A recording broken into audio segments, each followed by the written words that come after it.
Good afternoon, everyone, and welcome to today's EdTech webinar. So this afternoon, we are joined by Geraldine Fallon, and she is the office manager with us here at Denbigh High School.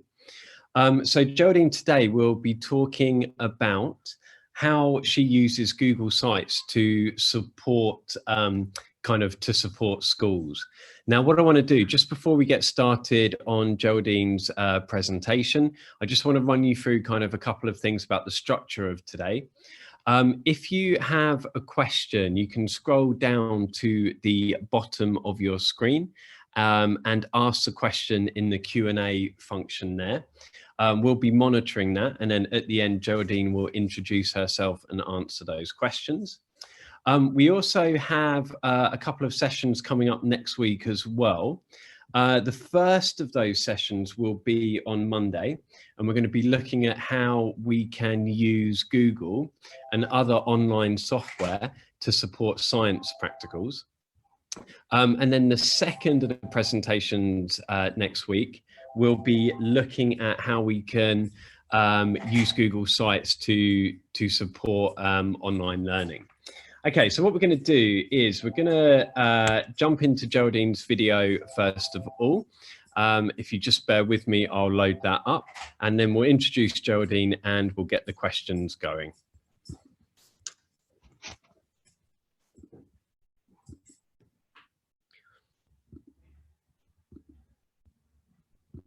Experience of using Google. We moved to Google about 2.5 years ago, starting with the Gmail suite, and we've found that beneficial in several ways. What I particularly like about Google is the way you can set up your templates. So emails that you send out on a regular basis, you can set templates up. And we have some for our Chromebook clinics, and it will send the same message, but it's a lot more straightforward than retyping it every time you want to send something. I also like the fact that when you're sending an email, you can schedule it. So for all the night owls out there, you can stop sending emails at midnight and schedule them to all arrive 8 o'clock in the morning, as people prefer not to be disturbed when they're at weekends or in the evenings. Also like the fact that you can do your Google Hangouts and your meetings all from your emails as well.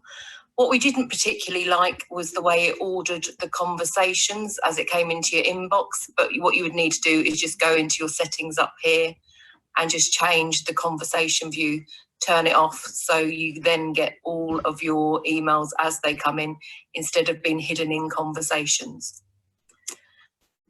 The main benefit for us has been working live, especially in lockdown. We found it incredibly beneficial. We used to have little books like this floating around the staff room where people would fill in awards, so merit marks, or we call ours Apex. So we've ditched all the books, changed it into a Google Sheet. We can all share it, we can all work it at the same time, and it's just proved to be so much quicker, nothing gets lost, and there's an audit trail the whole time. You can also control who you share documents with, who's got editor rights, who can comment, who can just view. You can turn off the printing options, again saving a lot of paper, time and effort with all the printing that used to go on. We use Google now for detention logs, merit logs, our car registrations. We're changing the way we work completely to live, so we're not printing anywhere near half as much of the paper that we used to do. The main thing that we can't do on Google is our mail merges from our SIM system, which is our management information system, which has all our parent and pupil data and details. It doesn't lend itself well to mail merging, so we still continue to use Word and Excel for those types of documents. So I don't use it for anything that really needs headed paper at the moment. I'm sure it will change in the future, but it's just not ready for that now. What you would need to decide on is how you're going to file in Google. I find that slightly frustrating.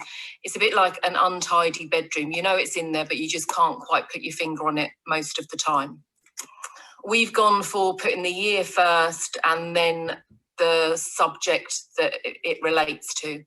There is a really good search function in Google as well, so you can do an advanced search, which is really helpful.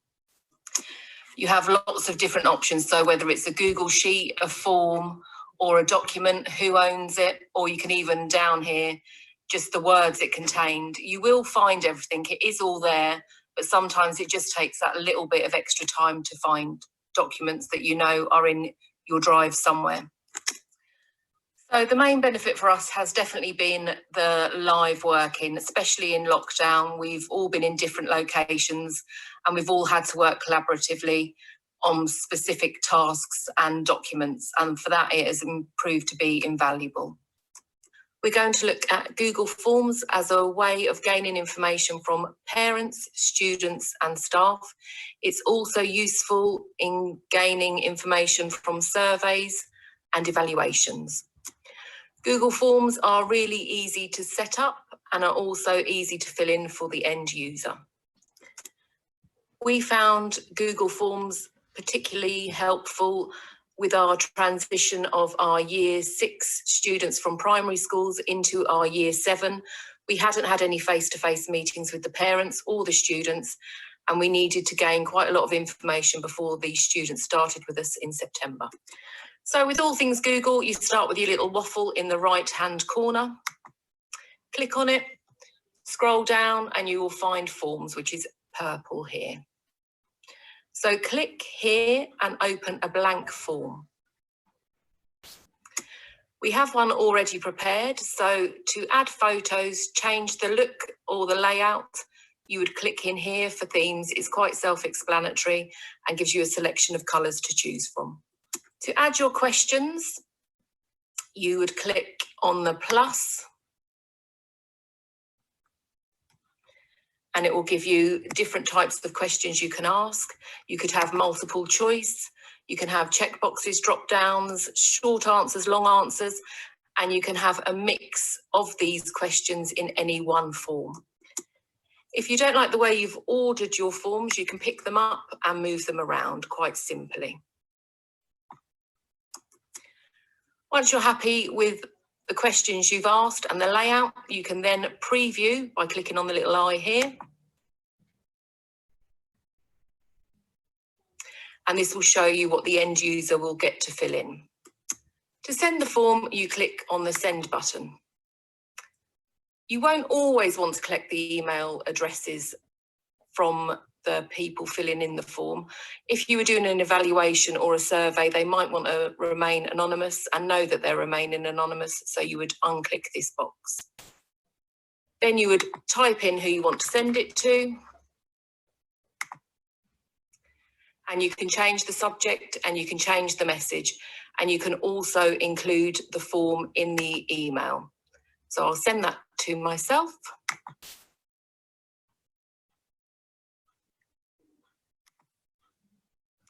This is what it looks like. So you can fill it in directly from the email you've been given. All the responses will appear on the original Google form. So you can click in responses, you can look at summaries, or you can have individuals, and you can also launch a Google Sheet, which will give you it in a spreadsheet format.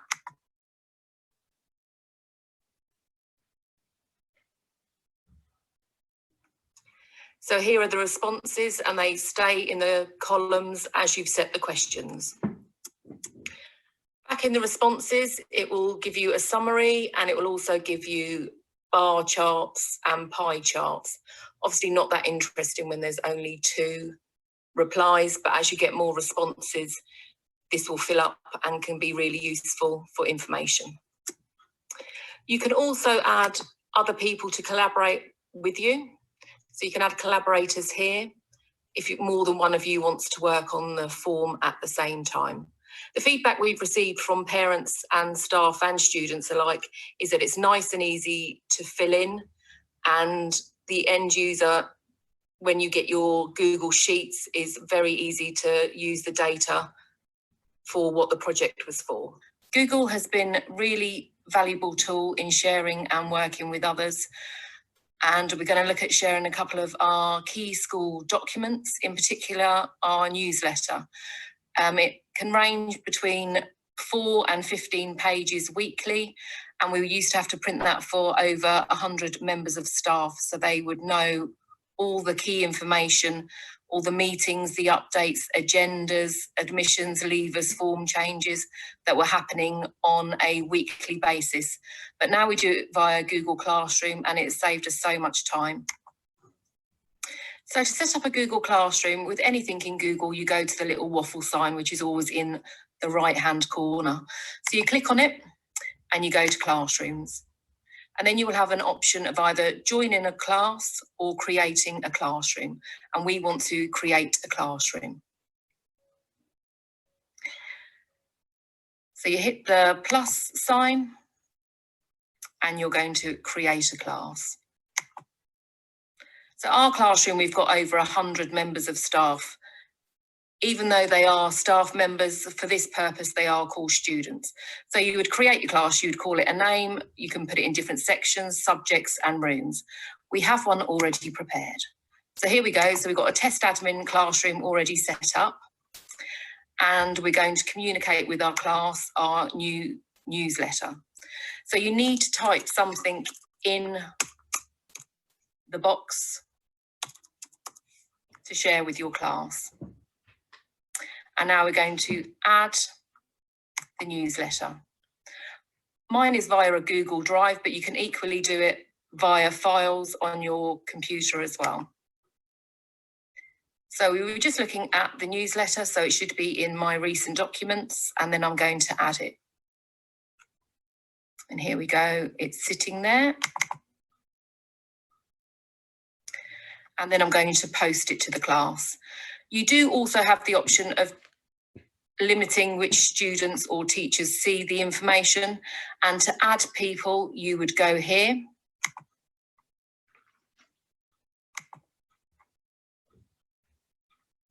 And then you can start adding members of staff to your Google Classroom.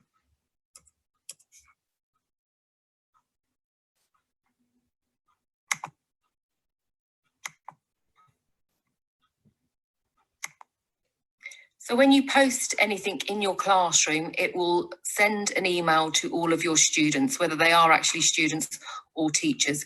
They will receive an email and it will say there is a new announcement, and your message will pop up in their emails.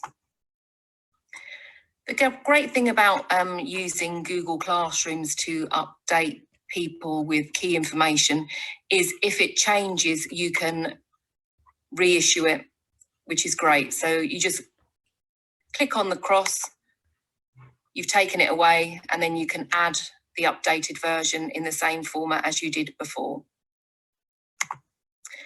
Another key document we share is our school calendar, and we share that with staff, but we don't allow them to print it because that would mean that there's copies all over the place, and it's a live document, so we're just getting people used to working on live documents. So we would share it, but we would limit it what they can do on it. There's only about 3 people that can make amendments to the school calendar. So I would share it with a member of staff.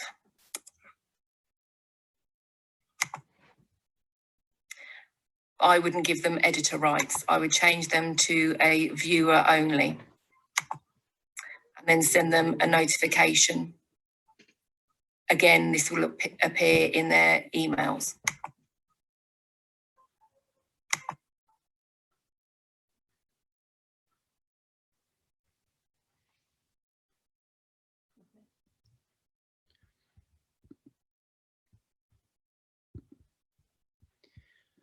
Thank you so much for that, Geraldine. It's really interesting to see how Google is being used from an admin perspective and not from the more normal kind of teacher side that we hear about.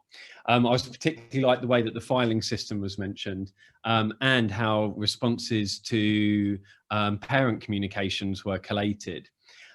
Just before I ask Geraldine to come on and introduce herself, I just want to remind everyone of a couple of things. So firstly, this session is being recorded and it will be posted on our YouTube channel sometime over the next kind of week or so. If you are attending this, you will be emailed the link to that, so you will be able to access it. Also, you can still ask questions in the Q&A using the Q&A button at the bottom of this screen.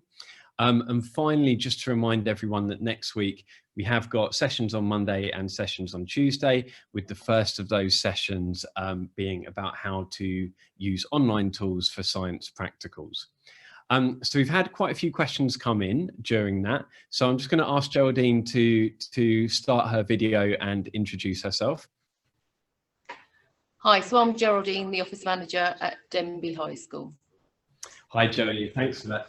So the first question has come from Emma Darcy, and she's asked, how did you teach yourself how to use all of the different features in Google? So I'm speaking to a lot of the teachers that use classrooms already. So we've got a school full of teachers that are ready to impart their knowledge. So we've worked collaboratively with lots of different teachers. And we've also used the Google fundamental courses because we're a Google school, which was all in bite-sized units. So we could go on and teach ourselves how to do all of these things. But mainly it's been by talking to other members of staff. And it is so straightforward. It's quite easy to pick up, especially if you've used Word and Excel before. It's quite straightforward. Geraldine, I'm going to ask you another question. If you wouldn't mind just muting your microphone just while I ask the question, just so we don't get any feedback. So the second question is about, so how do you convince staff who are perhaps more used to using Google Office, Microsoft Office, that Google is the way to go? You just save so much time working on live documents. You're not having to save, resend, print off, have a look at it, then send it back. It's all live. So 4 or 5 of you can work on the same document at the same time. It just saves so much more time and you don't have to print as much. And so you save a fortune as well. And so related to that, how have your workforce found using Google? Everyone really likes using Google now. We don't use it for absolutely everything. As I said in the video, we don't use it for mail merge, which is quite a big part of what we do in a school office. But for everything else, it's Google for everything. There's just a couple of bits that it doesn't lend itself well to, but that doesn't mean it won't in the future. But the staff really enjoy it. They like learning new things. So we've all learned together. You can't really make mistakes that can't be undone. So that's the good thing about Google. You can always go back and rectify it. Nothing terrible is going to happen. You can always make amendments, which is another great thing. Yeah, thanks for that. And so how did you kind of how do you keep your skills up to date, and how do you keep developing your skills? So when we have our training days, as a lot of support staff will know, it's not always geared so much around the support staff, it's geared around the teaching staff. So we've been using the Google fundamentals to upskill ourselves. We also network with another couple of schools. There's 3 of us, we all sort of started office management at the same time. So we share ideas and we have, share ideas around Google, and we just plan our training days to always include something googly. I've got a really interesting question that's come in here, and I think it's especially interesting as you were showing us the kind of filing system and the organisation that you were doing behind the documents that you're using. But the question is, would you say that using Google tools makes other people in the school better organised? So, for example, your senior leadership team. So I guess it's, has the Google tools helped you to help organise SLT and other members of staff? Yeah, 100%, because we are quite strict about how we file. We always want to be able to find things quickly. So nearly all members of staff use the same system. They start with the year, then the subject, and then they can fill it with their files. And then you can decide who can see what part of that folder as well. So things like observations, you don't share everyone's observations, you would share a specific teacher's observations, but somebody higher up in the SLT would have the overview of all of the files in that domain. Thanks, Geraldine. And then, so the final question here is, so how would you like to move things forward with Google? So I guess what are the next steps with your use of Google Classroom or Google? We all quite like a little bit of formulas. So we're learning formulas at the moment. So if statements and conditional formatting. So we're trying to incorporate that into our daily lives at the moment. So it doesn't always go perfectly, but we're learning, and there's lots of people in the school that can help us, especially the maths department, which is great. Okay, thank you very much for your time this afternoon, Geraldine. It was a really interesting video and really interesting to see how you're working with your team to use Google. Just to remind everyone that next week, first session on Monday, all about using online tools for science practicals. There's also a session on Tuesday next week as well, and the link will be sent to you shortly. So thank you everyone for joining. Bye-bye.